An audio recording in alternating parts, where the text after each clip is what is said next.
나에게 닥친 환난을 어찌할까요? 사사기 3장 14절입니다. 이에 이스라엘 자손이 모압 왕 에글론을 18년을 섬기니라. 곡물을 모압 왕 에글론에게 바쳤는데 에글론은 심히 비둔한 자이었더라. 아멘. 인간이 하나님을 찾을 때는 무엇인가 큰 문제가 생겨났을 때일 것입니다. 평탄한 인생을 살아가는 것 같지만 한시 앞도 보장할 수 없고 알 수 없는 안개 속을 걸어가는 것이 인생입니다. 그리스도인들은 어디로 가는지 알고 가지만 세상 사람들은 왜 살고 있으며 어디로 가고 있는지도 모르고 살아가고 있습니다. 오늘 아침에 목사님께서 앞으로 2주가 남아있는 특세에 모두 나올 수 있다고 생각하는 사람은 손을 들어보라고 하였는데 저의 손이 쑥 올라가지 못하고 비실비실 올라갔습니다. 갑자기 생각이 나기를 내일 어떤 일이 벌어질지를 모르는 인생이고 앞날을 예측할 수가 없는 존재라는 것이 생각이 났기 때문이었습니다. 18년 동안이나 모압 왕 에글론의 지배 아래 신음하고 고생하며 앞날을 예측할 수 없던 이스라엘 백성이 마침내 하나님께 부르짖습니다. 내 삶의 조그만 문제라도 내 힘으로 해결할 수 없는 존재임을 깨닫고 하나님께 매달릴 때 하나님께서 움직이신다는 것을 알게 해주십니다.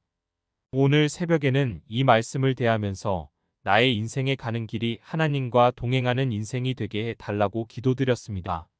온전히 하나님과 동행하지 못했음을 깨닫게 해주십니다. 큰일만 하나님께 기도하고 내가 할 수 있다고 생각하는 것은 기도하지 않고 내가 처리해 보려고 애를 썼다는 것을 깨닫게 해주십니다. 마치 내가 편할 때는 하나님을 멀리하고 환난이 다가오면 하나님께 부르짖는 이스라엘 백성처럼 살고 있다는 생각이 들었습니다. 늘 찬양하고 문제들을 먼저 하나님께 기도로 맡기고 난 뒤에 하나님께서 말씀해 주시는 음성을 듣고 실천하는 삶이 하나님과 완전히 동행하는 삶일 것입니다.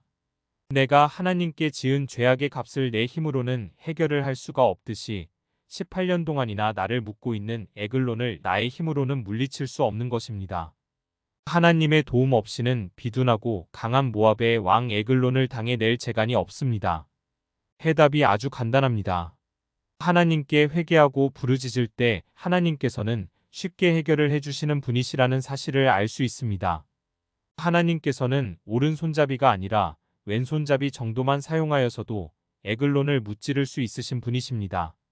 80살의 노인인 모세를 사용하여서라도 이스라엘의 모든 백성들을 가나안 땅으로 인도하실 수 있으신 분이십니다. 큰 무기를 사용하지 않고 지팡이 하나만으로도 홍해를 건너가게 하실 수 있는 분이십니다. 나의 삶에는 물론 가정이나 사업에도 언제나 문제가 일어나고 교회조차도 여러 가지 성도 간의 문제가 일어남을 보게 됩니다. 특별히 오랫동안 18년 동안이나 묵어있던 어려움의 문제들을 하나님께 부르짖었더니 왼손으로 쉽게 해결함 받는 은혜가 있다는 것을 깨닫게 되었습니다. 특세 기간 동안 이런 모든 묵은 문제들을 주님께 내어놓고 진실로 부르짖어 기도드릴 때만이 하나님의 응답이 쉽게 이루어지리라 믿습니다. 왼손잡이 에후를 보내서라도 이스라엘의 모든 백성을 살려주신 하나님께서 지금은 저희들에게 성령님을 보내어 주심으로 성령님을 의지하고 모셔드릴 때 모든 문제는 축복으로 바뀌고 슬픔은 희락으로 바꾸어 주실 것을 믿어 의심치 않습니다. 오늘도 찬양하고 기도하고 말씀을 들으면서 성령님과 동행하는 기쁜 하루의 삶을 살아가기를 소원합니다.